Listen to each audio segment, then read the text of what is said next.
not only do you know how to ask for directions, but you're gonna need to know how to understand them when they give the directions to you. Like, you gotta know how to get to the direction that you asking for. Duh. Don't worry. I got you with 5 different ways on how to ask for directions with 5 different scenarios and 5 different responses. Let's get into it. Hola, buenos. Me llamo daljiimarax. If you're new here, bienvenidos. And on this channel, we learn Spanish together. Yeah, I don't know this language either, but we know, we got each other. Okay.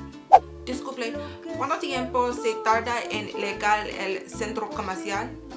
Tardará 10 minutos. Está muy cerca. En primer lugar, irá a la izquierda en la calle.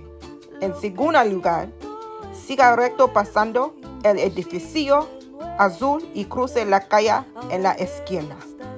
Desde allí, irá a la izquierda en el supermercado y estar al lado del banco. Claro, muchas gracias. Stop.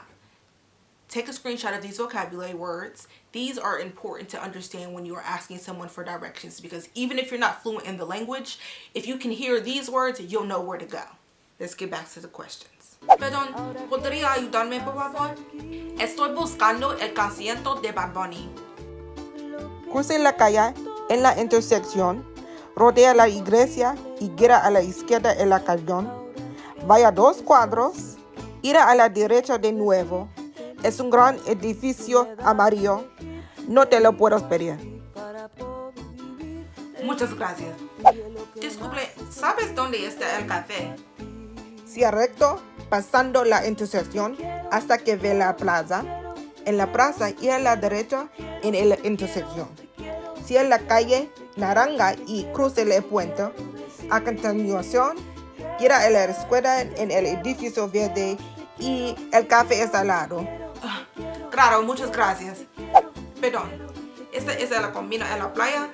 Sí, ve directamente a través del túnel. La playa está al lado del parque a la derecha. Muchas gracias. ¿Cuál es el más rápido fuera al supermercado?